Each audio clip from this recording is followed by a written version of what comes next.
Sungguh-sungguh Allah sangat ridho ketika seorang hamba itu makan. Makan ketika sesuap nasi dia muji Allah, ketika minum seteguk nasi dia muji Allah. Itu kalau orang diridhoni Allah itu wali betul.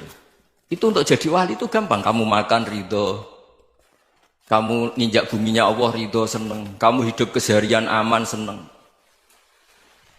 Nah ini supaya sampean kita semua ngaji betapa panduan Rasulullah untuk menggapai ridho Allah itu banyak yang keseharian sekali.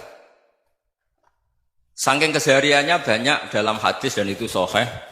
Nabi menyebut hal-hal yang keseharian. Hatta ma tas'alu fi fimra'atika. Kamu punya uang, kemudian istri kamu bisa makan, itu ibadah. Bahkan sebagian ibadah itu dicontohkan Nabi yang akhirnya diprotes sahabat. Yaitu, wa fi buti ahadikum sodakoh. Kamu menggauli istri kamu itu ya sodakoh. Sampai sahabat bilang, yang benar ya Rasulullah. Ayati ahaduna syahwatahu wa huwa lahu ajrun. Masa urusan biologis, urusan syahwat, kemudian dia dapat pahala.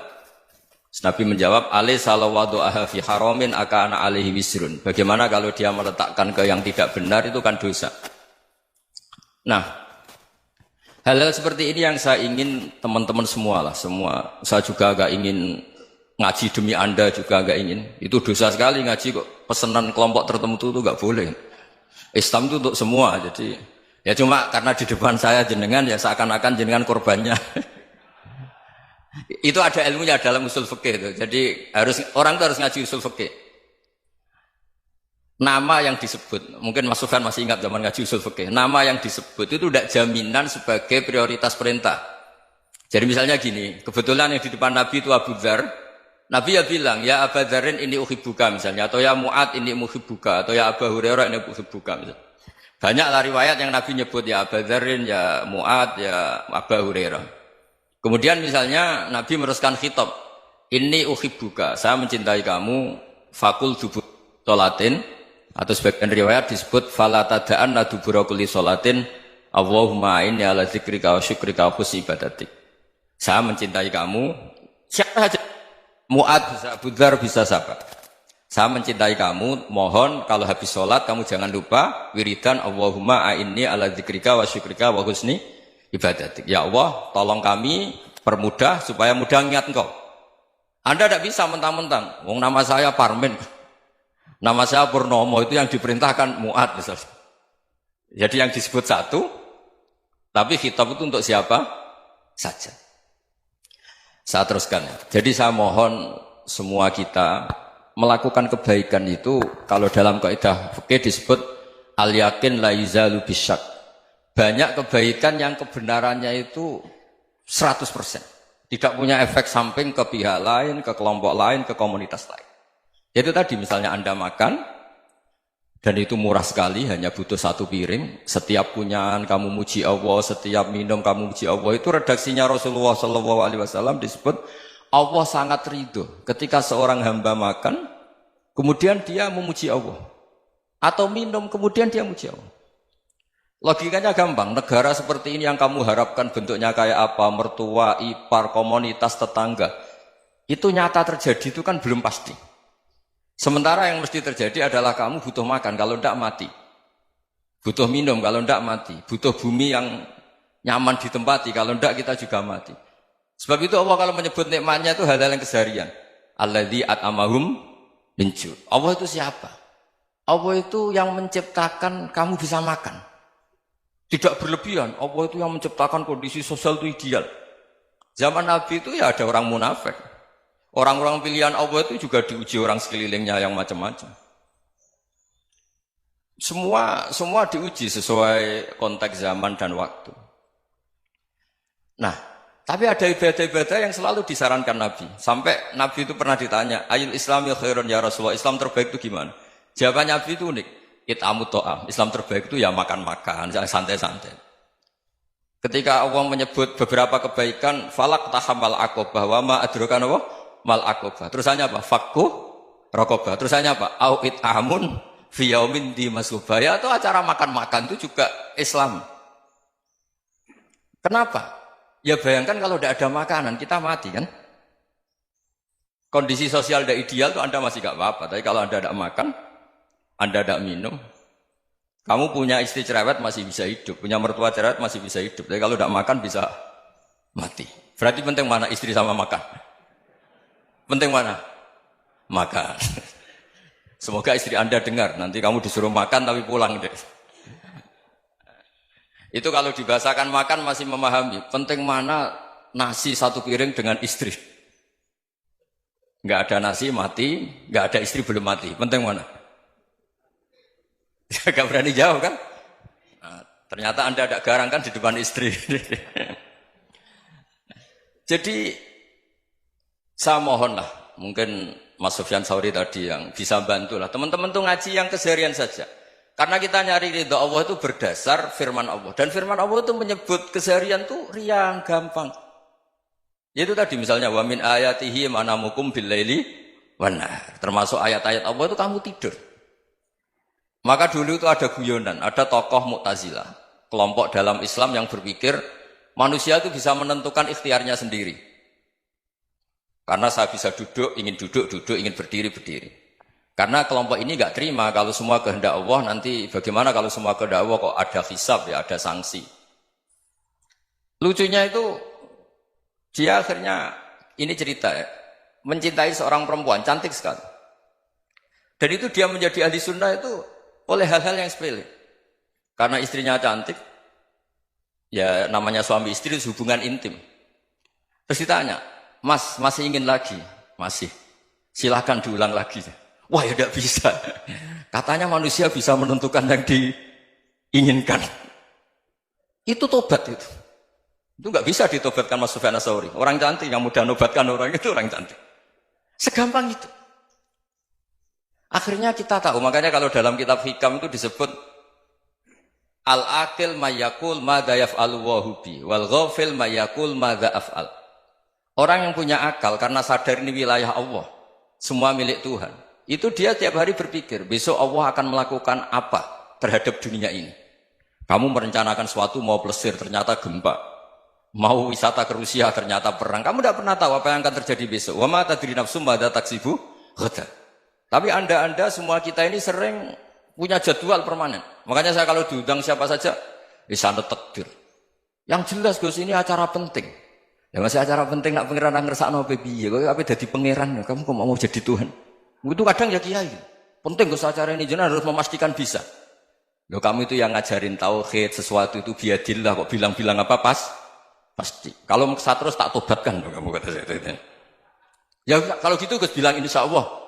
Wah itu hati saya, fisik saya, roh saya sudah bilang insya Allah. Tidak usah kamu latih kata saya. Nah hal-hal tauhid keseharian itu gampang sebetulnya. Wal ghafil yaqulu madza af'al. Tapi orang yang lupa Allah dia setiap hari bilang besok apa? Kita bisa melakukan apa? Seakan-akan dia itu aktor, dia penting, dia subjek permanen, dia. Padahal kita ini hanya objek kehendak Allah Subhanahu wa taala. Karena kita yakin sesuatu yang terjadi di alam raya ini kita tidak bisa apa-apa. Makanya saya sering ngaji, sering bilang saya, ketika Anda mensifati Allah, Dia yang menghidupkan. Sudah itu tanamkan sehingga ketika kita mati santai saja. Kenapa santai? Allah punya cara menghidupkan kita. Zaman kita hidup juga gak tahu caranya ngelola jantung, ngelola paru-paru. Kamu juga gak tahu ngelola oksigen yang tidak beracun, tidak mengandung polusi. Tahu-tahu hidup. Gak ingin tua ya tahu-tahu tua, gak ingin mati tahu-tahu mati. Selama ini kita hidup juga agak tahu apa sebetulnya. Hanya gaya tok, punya jadwal, punya planning. Kalau kamu bisa menentukan pilihan Anda, pasti Anda istrinya cantik, 4 neriman semua, kona'ah semua. Nyatanya enggak kan? Ada 1 jelek, cerewet. Wah itu kan, nyatanya enggak bisa apa-apa Anda kan? Dan kamu bawa mati lagi. Itu kan.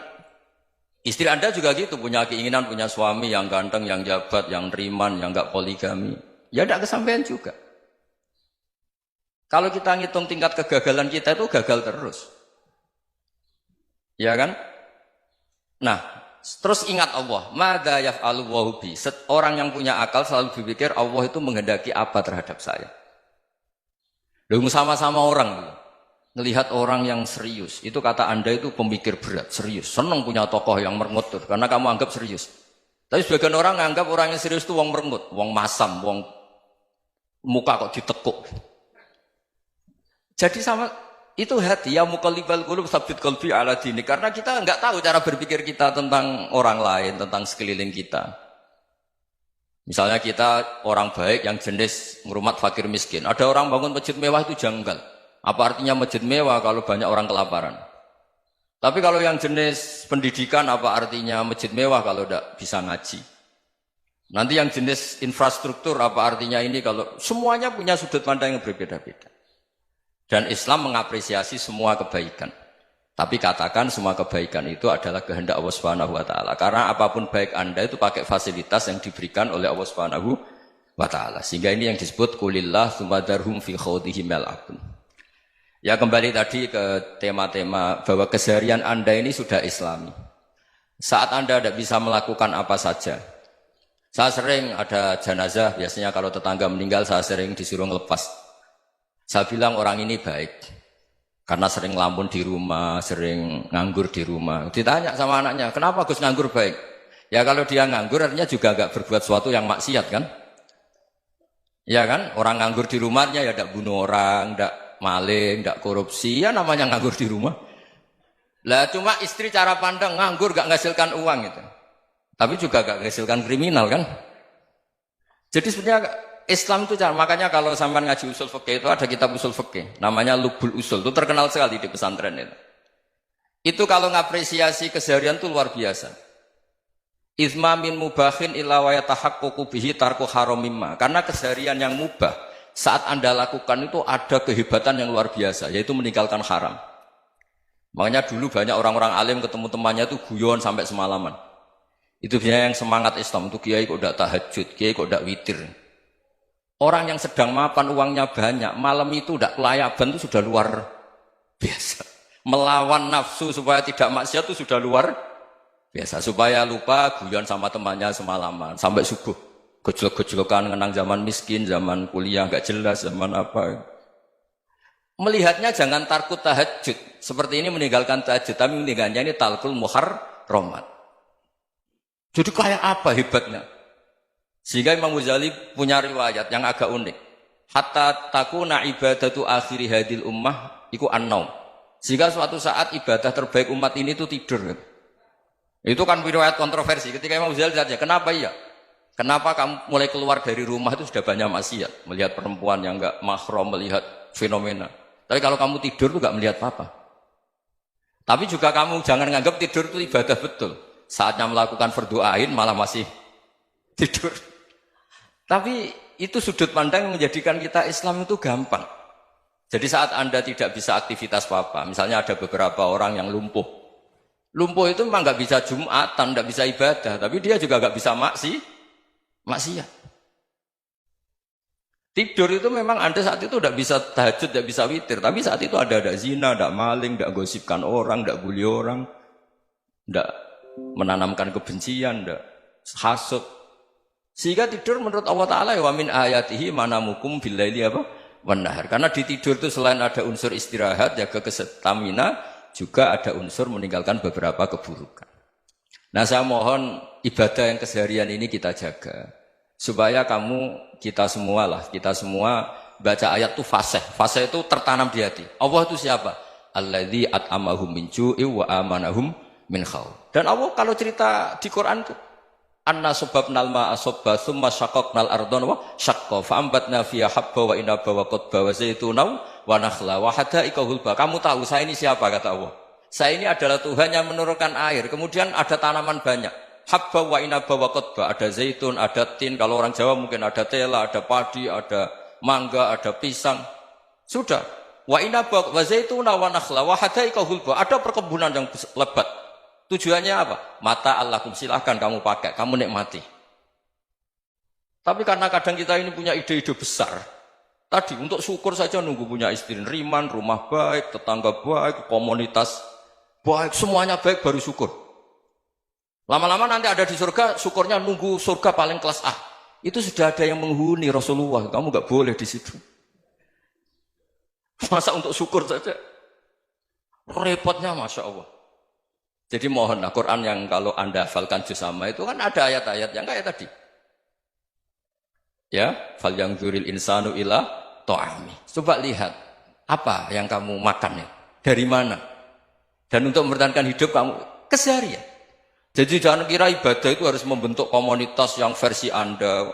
Ibadah itu harus yang hal yang mulu-mulu. Kesehariannya Anda alami. Loh ini saya tidak bikin-bikin. Saya ngaji bukan karena berdasar pesanan. Itu ayat yang saya bacakan betul ada ayatnya kan. Fal yang dzuril insanu ila tu'ami. Anna sobabnal ma'a sobba. Thumma syaqaqnal ardo syaqqa. Fa'ambasna fiha habba wa inabau wa qadba. Wa zaitunaw wa nakhla. Wa hadaika khulba. Terusannya apa? Mata'al lakum. Silakan kamu nikmati. Mata itu silakan kamu nikmati. Ya kayak sampai dikasih hidangan ya makan. Ya sudah makan. Habis makan ya minum. Habis itu ngantuk ya tidur. Ya sudah normal-normal saja. Kayak apa indahnya Islam. Tapi Anda mencari Islam yang gimana lagi? Nah itu yang diajarkan guru-guru kita, diajarkan sanad kita sampai Wali Songo, sampai Rasulullah SAW. Bahwa pada akhirnya ada jihad, ada perang. Itu dulu memang perang, bukan membunuh. Beda.